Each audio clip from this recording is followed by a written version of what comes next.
مالك يوم الدين إياك نعبد وإياك نستعين اهدنا الصراط المستقيم صراط الذين أنعمت عليهم غير المغضوب عليهم ولا الضالين. Bismillahirrahmanirrahim. Qala Allah Ta'ala fi kitabihil karim. A'udzu billahi minasyaitonir rajim. Bismillahirrahmanirrahim. Wa la tu'minu illa liman tabi'a dinakum. Qul innal huda hudallahi an yu'ta ahadum mithla ma utitum aw yuhajjukum 'inda rabbikum. Qul innal fadla biyadillahi yu'tihi man yasha' wallahu wasi'un alim. Bismillahirrahmanirrahim. Wala tu'minu wa qalu, dan berkata siapa ahlul kitab, aidan hal lagi, perkataan yang kedua setelah kemarin mengatakan bahwa suruh beriman waktu siang, malam suruh kembali kepada kekufuran. Kemudian yang kedua yang dikatakan oleh orang Yahudi atau ahli kitab ini kepada sesama mereka yang dikatakan wala tu'minu, dan jangan membenarkan atau beriman siapa kalian, aitu saddiqu, yakni membenarkan siapa kalian, illa liman, kecuali pada seseorang, alamu bermula lam, di lafadz liman itu zaidun, itu tambahan. Tabi'ah yang ikut siapa man, maksudnya ikut tadi wafaqo, yakni mencocoki siapa man, dinakum, pada agama kalian. Kemudian orang ahli kitab mengatakan jangan kamu membenarkan atau jangan kamu beriman, memberikan ilmu kecuali hanya kepada orang-orang sing ikut kepada agamamu. Maksudnya orang Yahudi ini tidak mau ngasih tahu atau membenarkan bahwa di kitab Taurat itu menjelaskan tentang sifat-sifat Nabi kemarin itu disembunyikan. Intinya kecuali kamu cerita apa yang ada di Taurat tentang mensifati Nabi Muhammad itu, mensifati atau menerangkan kepada orang-orang sing ikut kepada agamane orang-orang ahlu kitab, yakni golongannya orang Yahudi. Wala, berfirman siapa Allah Ta'ala, kul, katakanlah siapa kamu Muhammad, lahum, kepada ahlul kitab, ya Muhammadu, wahai Muhammad, apa yang harus dikatakan, innal huda, sesungguhnya petunjuk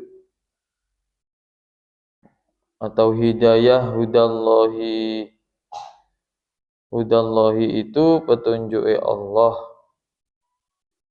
Sesungguhnya hidayah itu ada di tangannya Allah Subhanahu wa Ta'ala. Makanya bahasanya kalau seorang santri sama guru itu ngomongnya ana qari wa antum sami'un wallahul hadi atau wallahu yahdi. Awak cuma membacakan, kamu yang nganeng, Allah yang urusan ngasih hidayah. Nah, kalau kamu nganeng tapi kamu pun belum nggak paham-paham, kamu pun belum kebuka hatinya, berarti Allah yang memang nggak mau atau belum ngasih hidayah sama kamu. Makanya selalu doa, minta diberikan pemahaman. Walaupun nganengnya cuma sekali tapi langsung paham. Nggak butuh nganeng beribu-ribu kali. Alladzi, yakni agama, yang dimaksud hidayah di sini adalah agama orang agama Nasrani atau Yahudi ini nggak mau ngikuti agama terakhir yang ditutup, yang dibawa oleh Nabi Muhammad SAW. Dia tuh sebenarnya iri dan dengki kepada Nabi Muhammad. Dia berharap, orang Yahudi itu berharap bahwa Nabi terakhir itu turun atau diberikan kepada golongannya orang Yahudi itu sendiri. Dia berharapnya macam itu. Tapi ternyata yang menjadi nabi terakhir bukan dari golongan orang Yahudi, malah diambil daripada orang Arab, yakni dari suku Quraisy. Jadinya iri. Sehingga apa yang menjadi kebenaran di kitab Taurat dan Injil itu ditutupi alias tidak disampaikan kecuali kepada orang-orang sing ikut kepada orang-orang Yahudi dan Nasrani. Yang dimaksud apa huda itu yakni agama yang mana huwa yang bermula allazi al-islamu itu Islam. Yang dimaksud agama di sini adalah Islam. Jadi petunjuk Islam itu berada di kekuasaannya Allah Subhanahu wa taala. Siapapun Allah nggak pandang kedua orang tuanya kafir, Allah nggak memandang kedua orang tuanya musyrik. Allah bisa menjadikan dari anaknya, dari keturunannya bisa dijadikan beragama Islam, walaupun kedua orang tuanya tadi nggak Islam. Banyak terjadi. Wama bermula agama, ada yang selain atau melainkan apa mahu pada Islam, maka agama selain agama Islam dolalun itu menyesatkan atau sesat. Soalnya apa? Di ayat kursi ad-dinu indallahil Islam. Agama di sisi Allah adalah hanya agama Islam yang benar. Selain itu dolalun, sesat. Wal jumlah itu bermula jumlah apa? Jumlah kul inna hudallahi wal huda. I'tiradun itu jumlah mu'taridah. Jumlah mu'taridah itu jumlah sisipan atau yang menyela-nyelai. Contohnya an Aisyah radhiyallahu anha qalat. Mesti nih an Aisyah qalat, tapi dipisah pakai doa dulu. An Aisyah radhiyallahu anha. Dari Siti Aisyah semoga diberikan. Nah ini radhiyallahu anha itu jumlah mu'taridah, jumlah sing misah antara kalimat satu dengan kalimat yang lain, sing mestine ini hubungan tapi dipisah dengan kalimat lain. Nah, tadi di situ kan dijelaskan jangan beriman illa liman tabi'adinakum. Kemudian dipisah dengan kata-kata kul innal huda hudallah. Nah, kul innal huda hudallah itu dinamakan dengan jumlah mu'taridah. Itu jumlah sing misah dengan ayat berikutnya yang berbunyi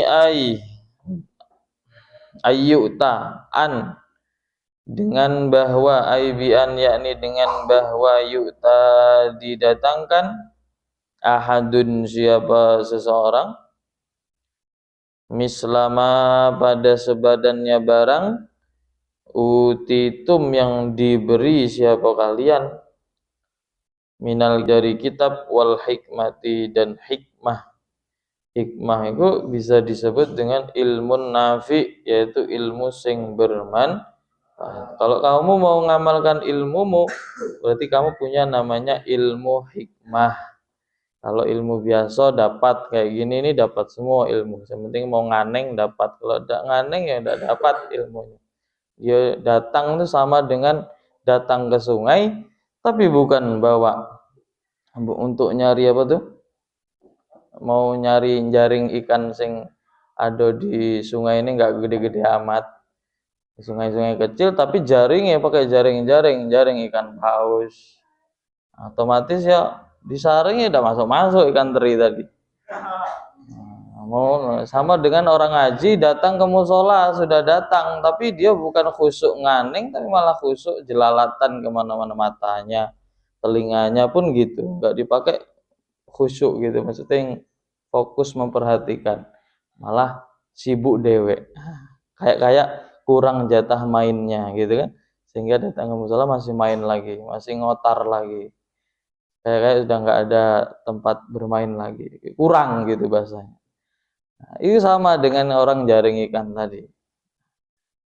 Makanya jangan jadi kayak gitu. Ya kita paskan. Kita tuh datang ke sungai kecil, ya yang datang kita bawa jaring, ya jaring yang kecil supaya ikannya tadi ya udah dapat. Apalagi orang sedikit itu sensitif.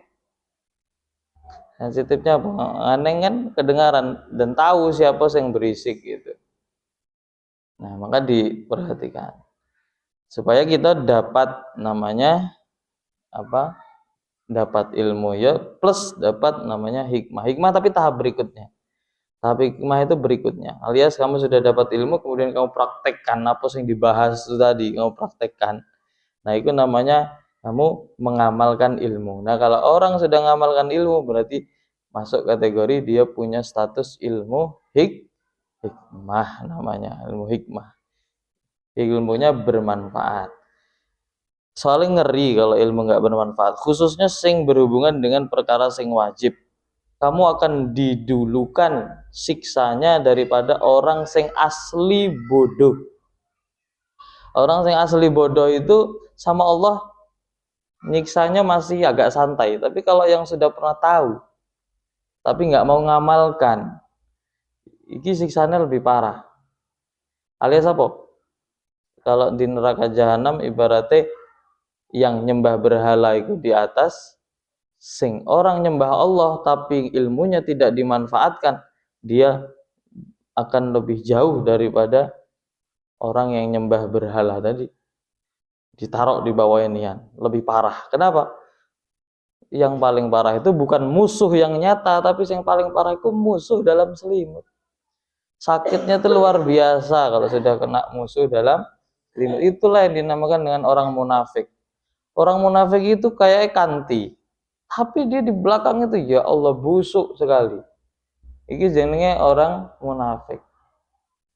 Nah, makanya orang Islam sing model kayak gitu sama Allah siksanya lebih berat. Karena apa? Orang sing model macam itu, kamu tuh tahu Allah lagi ngelarang kayak gini, kamu tahu Allah memerintahkan kayak gini, tapi enggak kamu lakukan. Masih baik orang yang enggak tahu sama sekali, dia enggak ngelakukan juga tidak menjalankan, karena memang dia enggak tahu. Sama Allah disiksanya ya standar. Tapi yang tahu tadi itu lebih parah. Sama ya, murid dibilangi sama wali kelasnya, balik suruh izin, nggak izin, iki lebih sakit dan harus ditakzir yang lebih berat. Kenapa? Karena dia tahu langsung dari lisan guru nih, suruh balik izin, tapi nyodak izin, iki namanya musuh dalam parah. Masih baik santri yang nggak ada hubungan terus baliknya, misal kayak santri baru, dia belum ada khitab, belum tahu apa namanya tentang peraturan-peraturan yang ada, andai kan dia ngelanggar itu masih bisa dimaklumi gitu kan. Nah, ini santri yang dedengkote santri, alias santri wis aliyah kan wis ilmune wis punjul langit bahasanya, tapi nggak ada sedikit pun ilmunya sing diamalkan alias manfaat tadi. Gimana mau dapat ilmu hikmah gitu kalau diremehkan terus itu.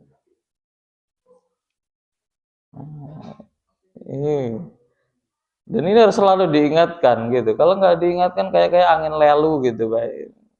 Pokoknya sebelum mati ya tetap diingatkan terus. Sebelum kamu mati. Kalau mati kan nggak payah lagi, tapi perlu juga tidak usah diingatkan kalau sudah mati. Kayak di bahasan ngaji sore yang kemarin kita ngaji hikam bahas maksudnya mati itu bukan mati ragane tapi mati hatinya. sehingga nggak bisa nerima lagi nasihat. Yang perempuan juga gitu, yang selalu disuruh jangan keluar pakai shot, ya masih ada yang keluar pakai shot, dan itu agak jatah baco itu. Nah itu kita berharap dari rasa itu semestinya supaya nggak jadi hati sing mati. Tapi kalau kamu nampakkan itu berarti ya wa min alamatil mautil qalbi, sebagian tanda dari kerasnya hati alias matinya hati. Kalau mati sudah hati sudah mati ya wis. Bahkan walaupun Allah yang menasihati di Quran pakai kata-kata ya ayyuhalladzina amanu, percuma juga. Karena apa? Kemarin kuncinya nasihat itu kan adalah hatinya. Lah sekarang hatinya kayak gitu ya, walaupun yang nasihati Allah baik, nggak bakal kalah, apalagi kita ini yang bukan statusnya bukan Tuhan, hanya hambanya Allah, nasihati. Makanya Allah bilang sama Nabi innal huda hudallah, wis nggak usah dipaksa. Kalau dinasihatnya nggak bisa ya wis. Tapi selagi dia masih bisa, iki besok harus ditakziri, balik-balik dari sini tadi, sesuai dengan prosedurnya. Kalau ada lompat ya sudah, maksudnya sudah itu ya wis, nggak usah manut sama orang yang nasihati. Maksudnya apa? Ya maksudnya silahkan cari wali kelas yang lain gitu. Kalau nggak mau nurut, sudah ditempel kalimat di kelas segede itu, laukana hubbuka shadiqan la ata'tahu. Kalau kamu cinta sejati, mesti kamu akan taat kepadanya. Kenapa? Li'annal muhib liman yuhab muti. Karena orang yang cinta sama orang yang dicintai itu mestinya dia tak. Berarti selama ini dia ini yang melanggar-langgar ini nggak cinta. Buat apa ngeramut orang sehingga cinta? Percuma, ini namanya bertepuk sebelah.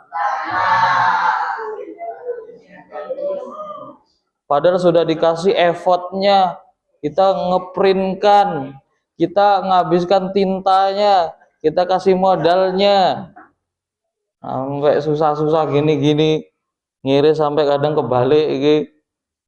Nah, itu tanya gue sama orang, effortnya supaya apa? Ngasih balasan cinta, taunya hanya sebelah tangan.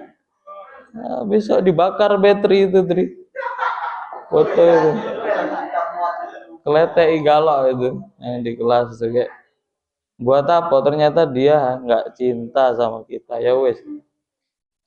Kalau nggak sayang sama kita, buat apa diramut gitu kan? Buat apa dirawat gitu? Cuma dapat capek, baik. Tapi nggak di situ. Karena orang yang cinta sesungguhnya dia akan rela untuk disakiti. Kalau kamu cintanya gara-gara disakiti kamu kok berubah, berarti cintanya kamu itu nggak tulus. Seperti Allah Subhanahu wa taala.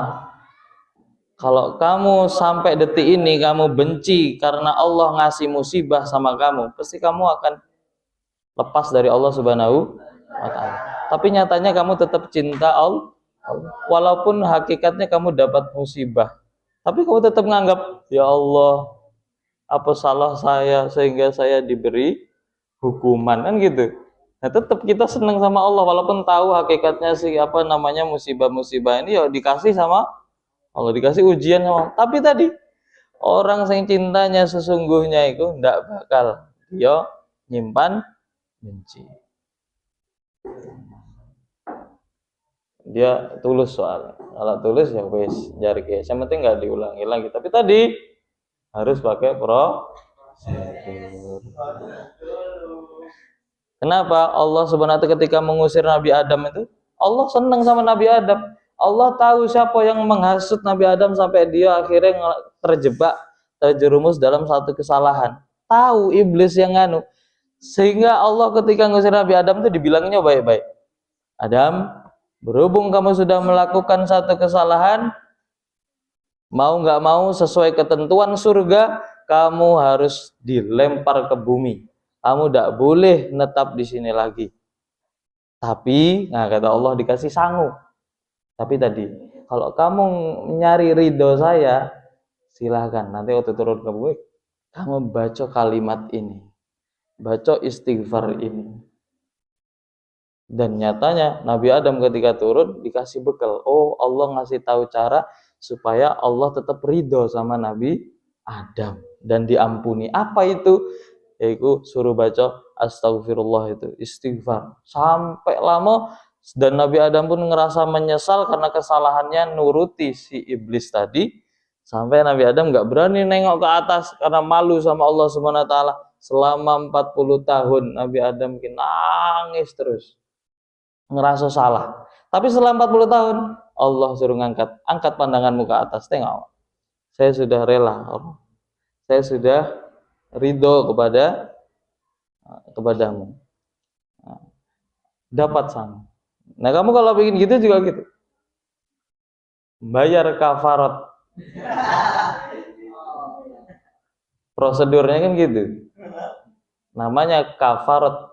Kalau kamu laki-laki sejati, kamu akan berani bertanggung. Kalau kamu nggak berani melakukan tanggung jawab itu, maka jangan pernah lakukan kesalahan. Untuk yang perempuan, jangan ambil laki-laki yang nggak mau mengambil tanggung jawab. Nah itu penting. Silakan, saya nggak akan nyuruh-nyuruh lagi. Kamu harus sadar diri. Kalau kamu sadar diri berarti hidup, hatinya masih hidup. Kalau kamu nggak kesindir, nggak mempan, berarti hatinya ini lagi nggak hidup, berarti lagi off. Nah silakan dipencet tombolnya biar on lagi hatinya tadi ya. Silakan. Wal fadaili, tadi bahasnya panjang, kan bahas ilmu hikmah. Ilmu hikmah itu dalam sekali. Kalau sudah dapat ilmu hikmah jangan berhenti di situ, masih lanjut ternyata. Ya Allah, perjuangan kita tuh masih jauh ternyata. Setelah dapat ilmu hikmah, ilmu manfaat, ada satu lagi yang susah. Ikhlas. Nah, itu yang susah. Ikhlas pada ngamalkan itu. Apa kok terpaksa gara-gara kamu nengok diancam sama Allah, kalau kamu tidak sholat kamu akan masuk neraka. Gara-gara Allah ngancam itu kamu takut, akhirnya kamu melakukan sholat. Berarti sholatnya karena takut neraka, bukan takut Allah Subhanahu wa ta'ala. Karena seseorang yang sudah dalam ilmu nih, dia andaikan diancam, andaikan dia sudah sholat tapi tetap diancam, kamu akan masuk neraka, takdirmu masuk neraka, kamu sholat percuma juga. Kalau dia hambanya sesungguhnya sejati, orang ini nggak peduli. Saya nggak peduli, yang penting Allah nyuruhnya itu apa ya lakukan tuh. Urusan Allah nak masukkan neraka ya Allah berhati, terserah. Terserah, karena yang miliki awak itu ya Allah Subhanahu wa ta'ala. Tapi Allah nggak akan menyiksa orang-orang sing Allah cintai, nggak mungkin. Innallaha yuhibbut tawwabin. Allah seneng sing orang-orang sing tobat. Orang tobat itu siapa? Bukan orang soleh. Orang tobat itu siapa? Bukan orang baik. Orang tobat itu orang sing kelam masa hidupnya penuh dengan dosa, bergelimang dosa, tapi balik ke Allah. Siang dosa, pagi dosa, tapi pas maghrib astagfirullahaladzim. Ini loh, Allah masuk kategori Allah. Innallah yuhibbut tawwabin. Allah seneng. Nah, awak tuh seneng sama kamu sing asalnya melakukan kesalahan, kau balik ke awak lagi. Kamu ngerasa bersalah, itu seneng Allah SWT. Daripada orang yang melakukan dosa tapi nggak mengakui kesalahan, itu tingkatannya lebih parah berarti. Ngapa? Soalnya meremehkan. Nah, gimana nih? Dipahami itu betul ilmu hikmah. Wal fadaili, dan beberapa keutamaan. Karena Nabi adalah Nabi terakhir yang diberikan kitab ilmu hikmah, kemudian dikasih semua keutamaan banyak sekali, sampai-sampai ngelebihi keutamaannya Nabi ini orang Yahudi Nabi Musa, Nasrani Nabi Isa. Kalau Nabi Isa menghidupkan orang mati, Nabi menghidupkan hati yang mati. Menghidupkan orang mati tapi kelakuannya jat sama baik. Tapi Nabi menghidupkan hati sing mati. Ya, lebih keren. Waan bermulaan maf'ulu tu'minu, itu maf'ule lafadmu. Do di depan itu an. Wal mustasna minhu bermula mustasna minhu, ahadun itu lafad ahadun, kuddima yang didahulukan, alaihi atas mustasna minhu, al mustasna apa mustasna yang dikecualikan biasanya di depan, tapi kok malah ditaruh di belakang. Contohnya gini, ngaji semua seluruh santri illa, nah, semua santri ngaji illa kecuali dia. Nah, semua santri namanya mustasna minhu, yang dikecualikan dia. Nah, ini mustasna minhu di depan biasanya macam itu normali, tapi yang di Quran ini mustasna minhu dibalik, apa ditaruh di belakang. Nawal makna bermula makna la tukiru, itu jangan menetapkan siapa kalian bi anna ahadan, dengan sesungguhnya seseorang yu'ta itu didatangkan siapa ahad dalika pada di sana mislama utitum, illa liman kecuali pada seseorang tabi'a yang ikut siapa man dinakum pada agama kalian. Ini perkataannya orang Yahudi itu tadi. Au bi an yuhajju, atau dengan bahwa atau mendebat siapa mukminun kum pada kalian, ayil mukminuna yakni beberapa orang mukmin, yaglibu yakni mengalahkan siapa mukminun kum pada kalian, inda rabbikum di dalam sisi Tuhan kalian. Kapan? Yaumal qiyamati di dalam hari kiamat. Li'annakum karena sesungguhnya kalian asohu itu lebih benar dinan apanya agamanya. Jangan khawatir besok di akhirat kalau debat-debatan pasti menang kamu, karena Allah membela, karena yang diridhoi hanya agama Islam. Wa fikiratin, dan itu di dalam satu bacaan aan bermula lafaz aan bihamzati taubihi, dengan hamzah taubih namanya. Taubih itu hamzahnya nanya tapi nyepelekan. Kamu nanya tapi nyepelekan. Contoh, ada anak kelas kelas 3 aliyah kan, misalnya jadi tanya sama anak kelas 1 aliyah.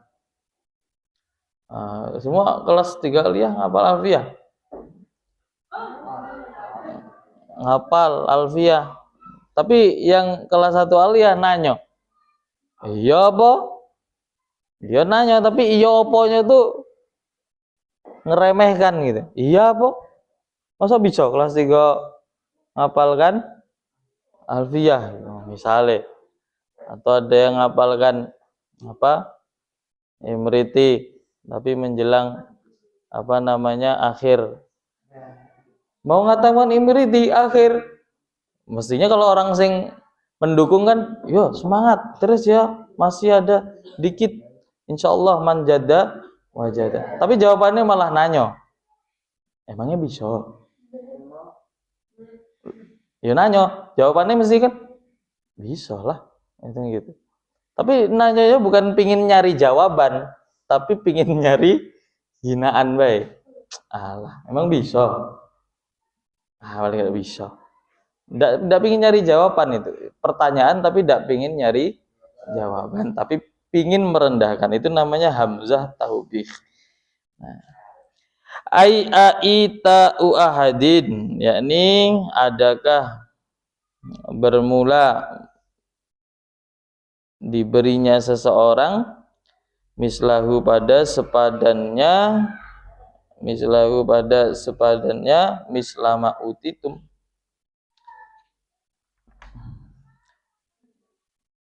Tukiru itu menetapkan siapa kalian bihi dengan mislama utitum. Qala ta'ala wallahu a'lam. Allahumma rahamna bil Qur'an waj'alhu lana imana wa nur. Ya Allah